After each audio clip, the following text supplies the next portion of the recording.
ჩვენ მოველით, რომ საქართველო პატივისცემით მოეპყრობა ისეთ ვალდებულებებს, როგორიცაა თავისუფალი და პოლიტიკური ზეგავლენისგან თავისუფალი სასამართლო სისტემის უზრუნველყოფა.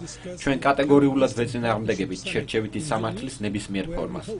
ბატონო პრეზიდენტო, თქვენ ასრულებთ საპრეზიდენტო ვადას და ჩვენ თავდაჯერებით შეგვიძლია ვთქვათ, რომ საქართველო დღეს უფრო სტაბილური დემოკრატიაა, ვიდრე ადრე. ევროპის კავშირი ყოველთვის პატივისცემს კანონის უზენაესობას ყველანაირი გამოძიების დროს. ეს აუცილებელია და ამას ვაცხადებთ საჯაროდ, რომ მე თვითონ როდესაც შევხვდი აქ პრემიერ-მინისტრს. უთხარი მკაფიო დრას ნიშნავს ოპოზიცია.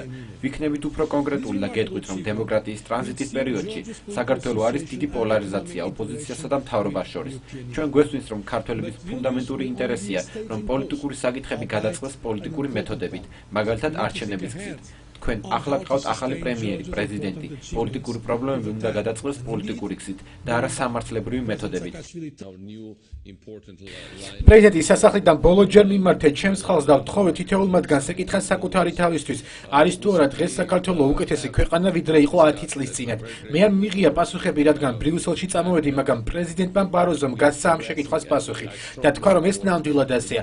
ჩვენ შევეცადეთ ქვეყანა უკეთესობისკენ შეგვეცვალა, მაგრამ ახლა შემიძლია ღიად და ამაყავ თქვა, რომ მექანიკურად შევცვალეთ მსოფლიოც, რადგან დავამყარეთ თამაშის ახალი წესები, კორუფციასა და კრიმინალთან ბრძოლის, ეკონომიკური წინსვლისა და ერთი რადიკალურად განსხვავებული ჯგუფიდან მეორე სრულიად განსხვავებულ ჯგუფზე გადასვლით, ხელისუფლების ცვლის თვალსაზრისით.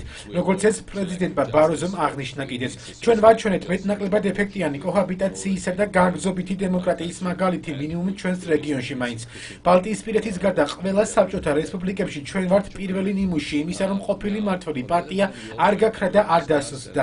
გასული კვირის არჩევნებზე ჩვენ ავიღეთ ძალიან ძლიერი მეორე ადგილი. მორიგი დიდი პრეცედენტი, ასე რომ ჩვენ ვქვით პრეცედენტებს და შესაძლოა მომავალში სხვა პრეცედენტიც ვაჩვენოთ. ჩვენ არ ვნებდებით და ვაგრძელებთ ბრძოლას არა მხოლოდ ევროპასთან საბოლოო ინტეგრაციისათვის, არამედ საქართველოში საბოლოო დემოკრატიის დამყარებისთვისაც.